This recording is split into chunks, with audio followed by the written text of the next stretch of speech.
You're listening to the Middlemen Podcast. I'm your host, Tom Lemongello.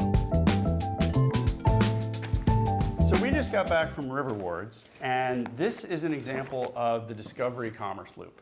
So I go look on my phone, see on Instagram a cool recipe from Jesse Jenkins, I send it to my wife, get the thumbs up, and very quickly I'm playing around with my steel pan and we've got dinner. Now, what are we making tonight? Chicken. Yes, we're making chicken. And what's really cool about living next to Riverwards is that Vincent Finazzo has a couple of these stores, and it's really like the modern grocer. He's taking his relationships from when he was a buyer at Whole Foods, getting produce from Eastern Pennsylvania, Southern New Jersey, and making it available in the city in a very small format. And what's even more amazing than that is I learned that 350 years ago, that was actually the reason that Philadelphia was founded. William Penn was taking the produce from those areas and bringing it to Philadelphia for export to London.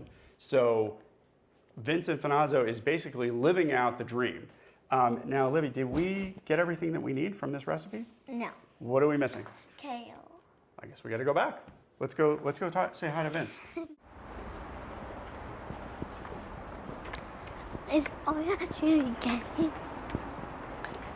This store is really, it inspires people, but it's not in the way that a lot of people are inspired by technology or screens. It's really just a local store, and it's about serving the immediate community. All right, come on in. Ming.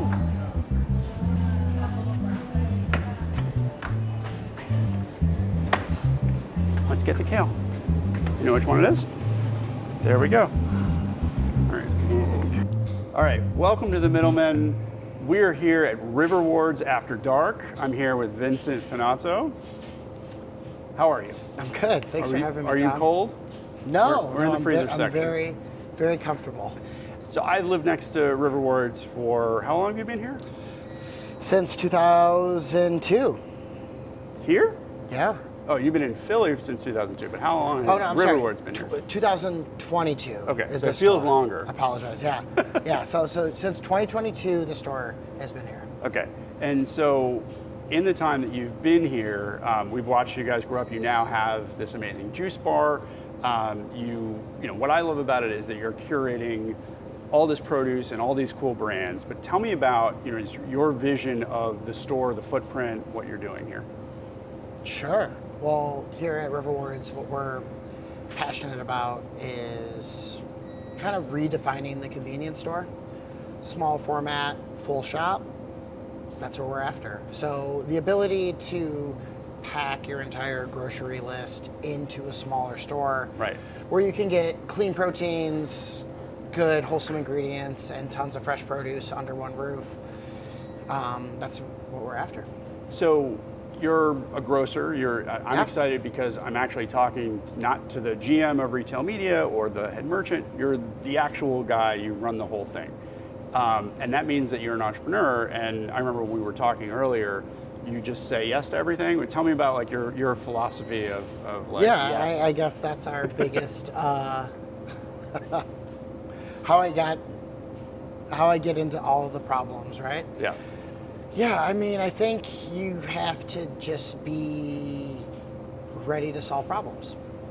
And whether that problem is a new career or a business that is just getting off the ground, just saying yes has, helped me get it to where it is. When I was still at Whole Foods, I was very passionate about supply chains, Riverwards being just an idea at that point. Right. And then for me, building up really like a list of suppliers. Okay. And using who I knew through Whole Foods and friends of their friends and whatever, being able to connect those dots to local restaurants that needed it. Right. And, that kind of was the bud of like a friend opening up a bar and being like, hey, I need lemons and limes. Can you get that? And the answer is like, yeah. Yes. I can get that. I'm the guy who can get you things. Yeah. Yeah. And then just figuring it out. And you're still doing that. You're still figuring it out. Always. You came into this amazing space. What was this before? So historically, it was built as a tannery. Oh, wow. Okay. And so they used to tan animal hides in here. The high ceilings is where they would vent out the heat and the steam. Oh, interesting. And then it lived a lot of lives. Art studio space, performance art space. It lived as the Painted Bride at one point. Oh, wow. Okay. Which is like a historical Philly performance art organization. It was a private residence at some point. And then we got a hold of it in the winter of 2020. Okay. And slowly renovated it completely. And how did you finance all that? So we got a really good deal on our lease. Okay. Because it was the first winter after COVID. Everyone was unsure of the future of physical retail, and so we got a really good deal. And then the second part of that, we were able to get local financing through a local development org, PIDC, and through the SBA. What's the size of this? Retail, it's just under 4,000, and then there's a bigger basement, about 3,700. And then how many SKUs are in here? Around 4,500. Okay. And is this the size that you want to do, or are you looking to do bigger or the same size? Or you have one up in Fishtown, right? Yep, and that's smaller than this. Okay. There's a couple aspects of grocery that we haven't fully explored yet, so the next iteration is going to be a little bit bigger. Okay. I mean, will consumers like me need another store? I know right now it's kind of you guys in Costco, and that's basically it. That's amazing that you said that, because that's like my dream. Okay. I think it should just be Riverwards and Costco. Then you can get everything. Yeah, I mean, I think that there's a market for it in Philly and in denser urban areas, and Right. I think that we still have a share of that market to take. So when you're figuring out like the assortment in this store, you were telling me your sort of special approach to like how you're filling this up. You want to tell me your philosophy there? Sure. I like to take it category by category in a essence of building recipes. Okay. So, like I mentioned to you before, one of my like passions is I like to read cookbooks. Yeah. Of course, I like to cook from them, but any new cookbook that I can get my hands on, I get it, and I usually read it cover to cover and try to extract ingredients or trends from them. Yeah. So, you know, it can be different items depending. Like, for example, you know, right now we're seeing a lot of return to whole foods and whole ingredients, non-processed foods. Right. Recipes that are, you know, 5, 6, 10 ingredients total, not a lot of processing, and just kind of like down to earth cooking. And, you know, that would be different from 4 or 5 years ago. So when you're trying to figure all this out, what sort of trade-offs do you need to do? I mean, it is a small store, so like, are there certain proteins that don't make it, or you know, like snacks that don't make it? Yeah. I mean, I try to keep a classic, eclectic mix Yeah. of ingredients. You know, for proteins, we try to work with as many local farmers as we can get our hands on. And when there's something in season and what's coming, that's what we focus on.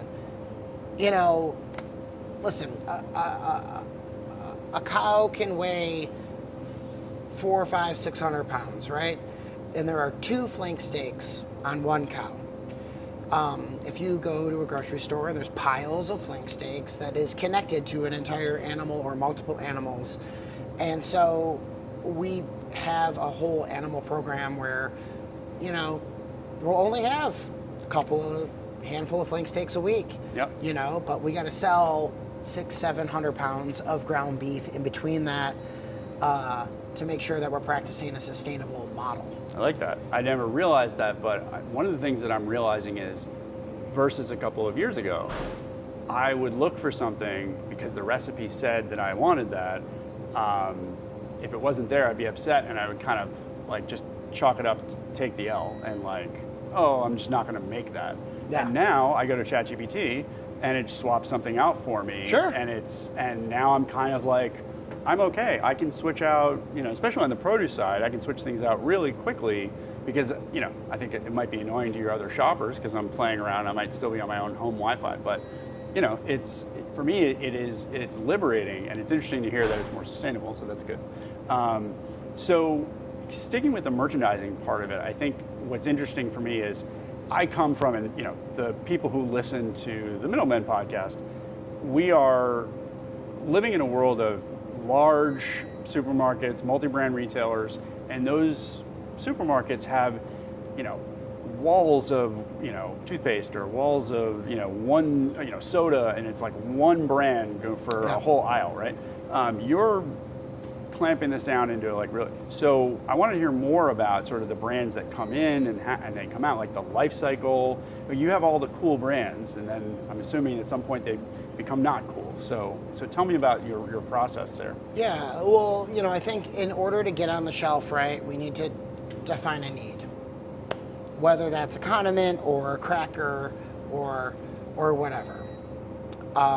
Then we kind of look at the category as a whole. All right, are there some classics, like I said, crackers? You got to have saltines. It doesn't matter how fancy or not you are. Saltine crackers are just important. Yep. They're, a part of that category. Yep. And they can become an anchor. And then you start to build on that.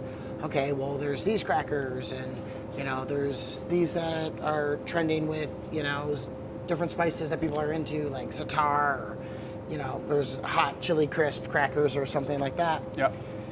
And that might help us kind of round out a category to make sure that we have everything that you want, right? And then there might be cool new cracker company from down the street or from LA.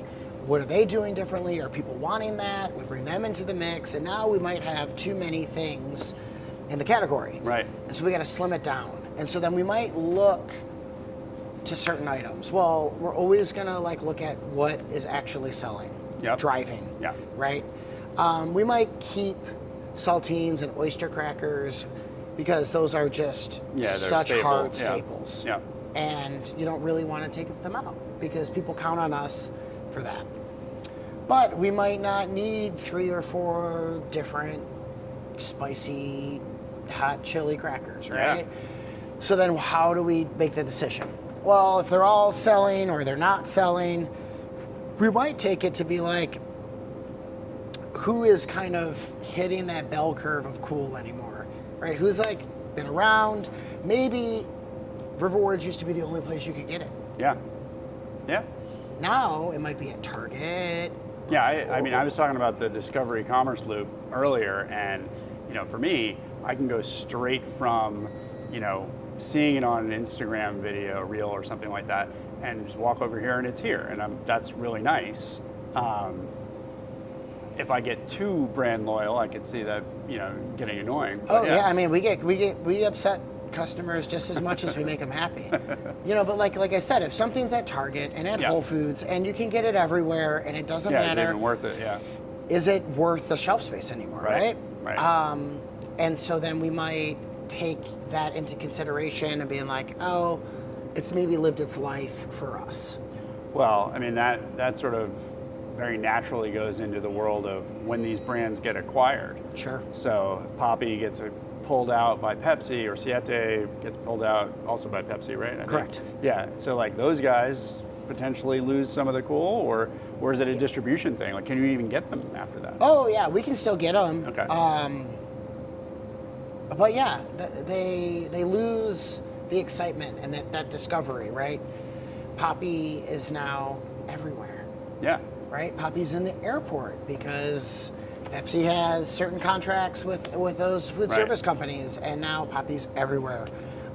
Is it worth my shelf space? No. Yeah. You know, there was like there might be like 8 or 9 flavors of Poppi, and I think we pared it down to the top 2, and then eventually we just discoed it completely, which gives new shelf space. Yeah, I mean, you went to Expo West, right? Like, who did you see this year? Sure, a lot. As far as soda goes, I mean, it doesn't have to be soda. Like, what was fun this year? oh man, Expo West was wild. What was fun this year? People. There's so many amazing people that have created all these brands. Brause was this German soda company that we're gonna try to bring in. Okay. They're like date and malt and apple. Oh, interesting. Think like oaky or sparkling apple juicy. So it would go in here? It would go in here. Yeah. I mean, Bowie, we've had them for a long time. Of course. They have a new hibiscus flavor that's coming out, which I love. Expo is a wild place. Right. We have a lot of brand discoveries. For instance, over in the chip section, we have Drippy, which is a new cheese I haven't heard of that sauce.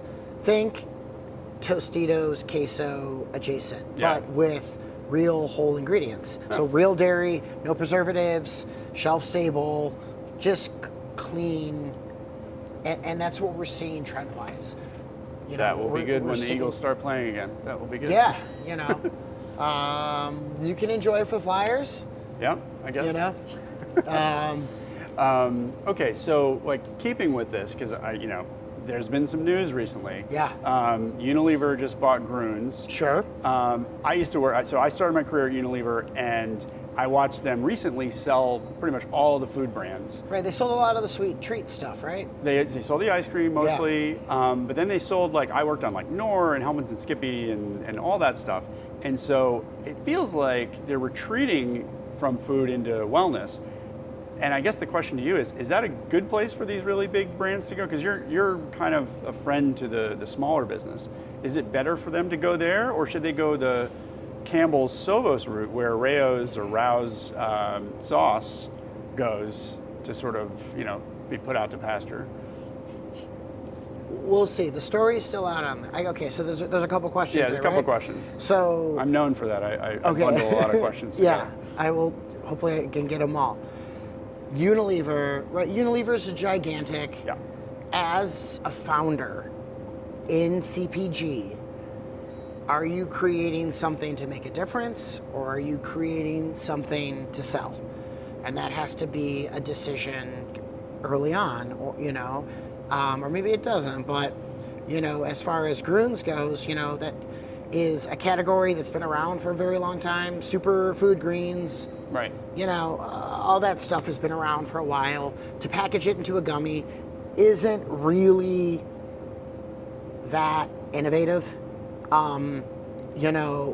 but their marketing was really good. Their branding was really good.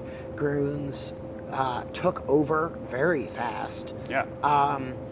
They also diversified within like wellness and supplements to kids and drinks and more, or like and like a powder. Yeah, and they also hit the GLP-1 wave right at the right time. And all that kind of Correct. stuff. But I guess the question is, for this format, Yeah. your nutritional play is to get people to eat the real food, and Yeah. the snacking is adjacent. Sure. But it's I think if you're just eating the snacks, you're going to have needs for supplements. But you're supplementing that with all of this produce, and so I think that part of it is, I guess it's just not your story. You just you sort of let that happen. There are brands that we sell have from the beginning that then have sold to private equity or to a bigger corp. I think for Grunes, it's like they exited Unilever over $1 billion. Yeah. Is Grunes gonna have that holding power? Probably. Will they continue to innovate? I don't know. I think they'll continue to saturate. That's what I think. You know, you have Ollie, which is also a Unilever product, that was do new. you sell? I mean, you have a bit of like a supplements section. We don't. We sell adjacent products. Yep. You know, and for me, it's like, okay, you know, that's that story. I won't be seeking out Groons Yeah. because of that deal. Like I said before, you know, they're going to be in every Target and every Walmart and every Meijer and every Kroger before we know it. So, to me, it seems like the trend for these bigger companies is they are not innovating anymore. Yeah, they're Pepsi, just here to Coca-Cola, buy, Frito-Lay, right? They're not inventing anything. They're just acquiring. Yep. So back to Rouse and Campbell's, right? Campbell's is like this historically American brand. For them to acquire Rouse, which is like born out of a single restaurant in New York, Yep. we'll see. Rouse had a following. I remember when I was at Whole Foods and they were pumped to sell Rouse at $10 a jar, and everyone was like, "You are insane! No one's gonna buy $10 a jar." Ragu is like $3 or something, right? Yeah. Pasta sauce. And now, you know, you have Rouse hanging out around $7 or $8 everywhere.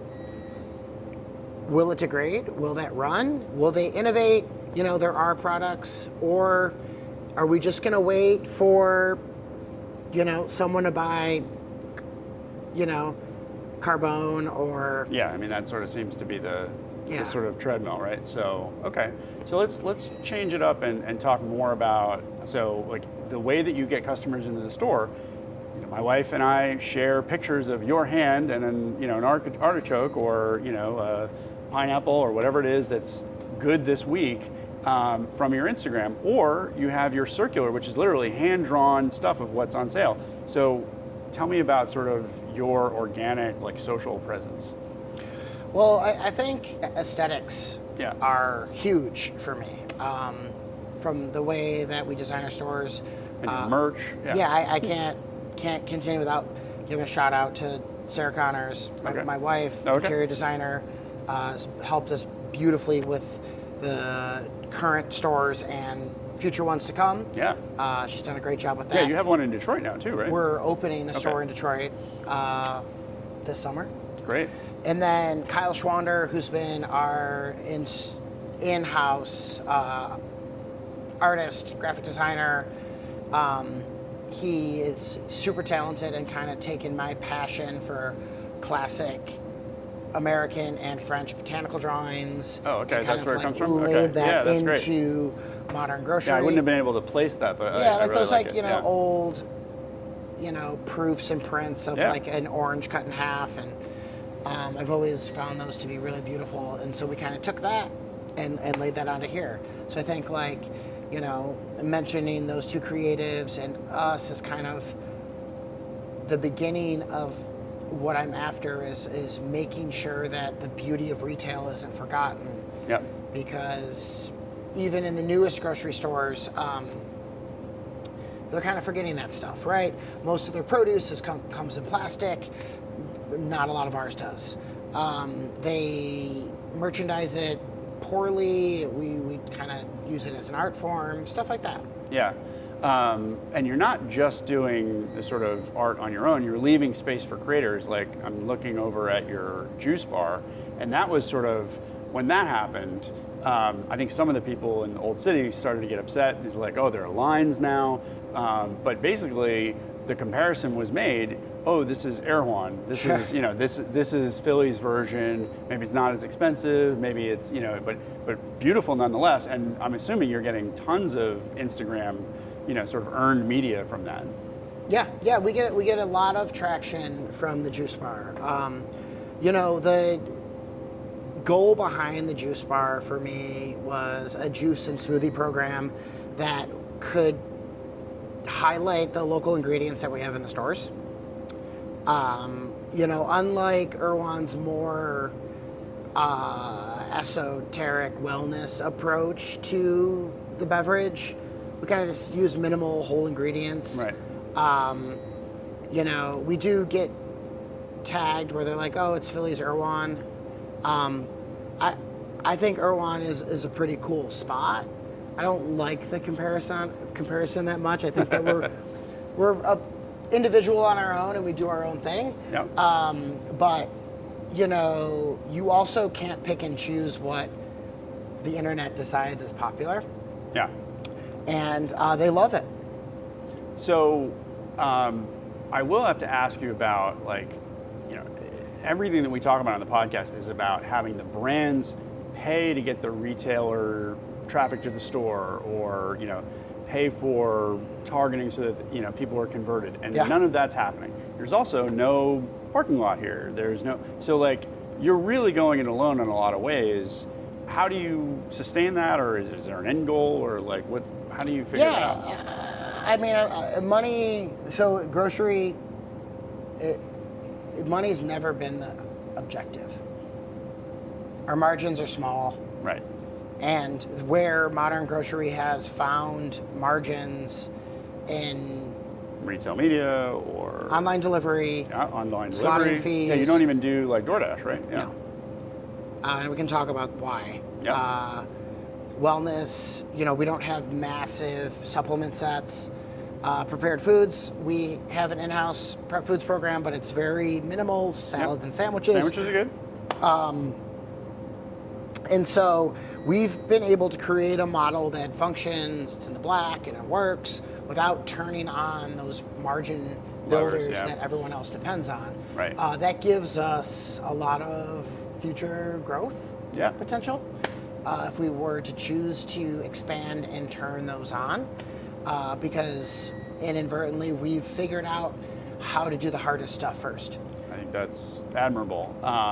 And so, speaking of that, and probably close it out with the real estate angle, if you were to do a bigger store, and I don't think you've seen Pluribus, but my favorite thing that happened on Apple TV in the last year is that the star of it, the woman from Better Call Saul, she, you know, finds that her local grocery store shuts down, and they immediately build it back up in, like, you know, a couple of hours. Sure. So if you had that space, 13,000, 20,000 foot space, you know, what's your dream that you can't do here? I would dive into the elements. I would do like a full service butcher counter.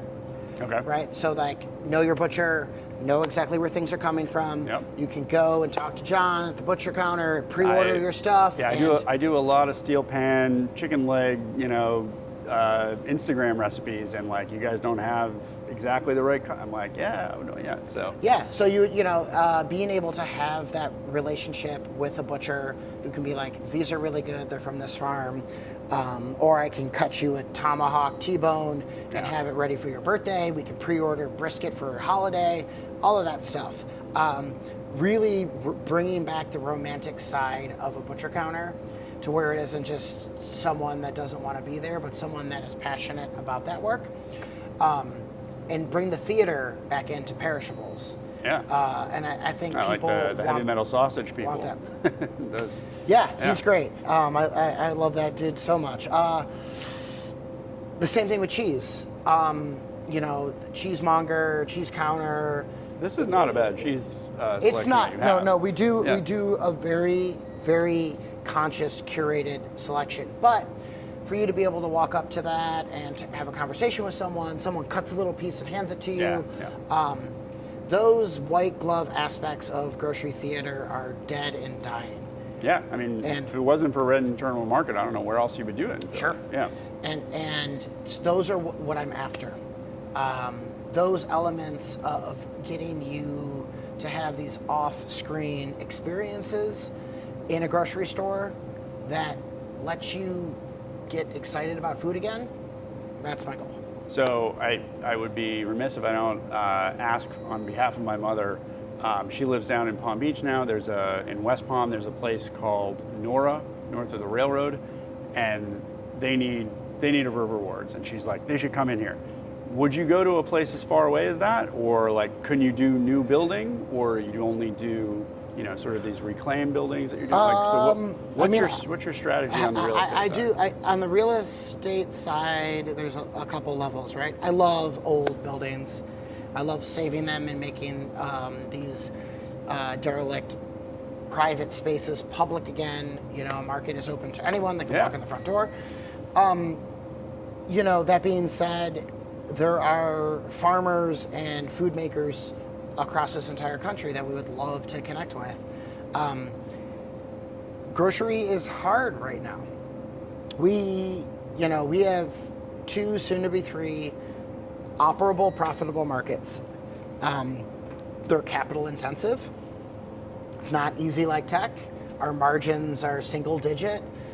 It's not as attractive to investors as other elements, you know? And so, yeah, we have the ability to grow. We just don't have the capital to do it as fast as I want to.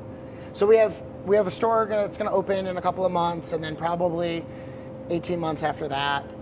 And even that is, you know, really stretching our resources to make it happen. Yeah, we'd love to figure out how to help you with that, because I feel like I feel bad about how easy my life is that Riverwards is so close to me. So, you know, we do, through credit card data, we're able to kind of like do a little bit of census tracking, and the number of people that live less than a half mile that are in our stores more than 3 times a week is over 70%. Wow. And we didn't invent anything new. This is the old European style of like, I'm gonna watch the market and get stuff for dinner and breakfast and lunch, and I'll come back when I need more food. You know, this is in rebuttal of the Sunday $300, $400 shopping cart full of food. You jam it all in the fridge, half of it goes bad. You know, so I think that we have an opportunity to open more of them in other places. Great. Well, I appreciate it. Thank you for opening up the store to me. This was one of my goals for this year, was to do more in-store like this. So I'm really glad we got to do it. Yeah. Thank you. Thanks, man.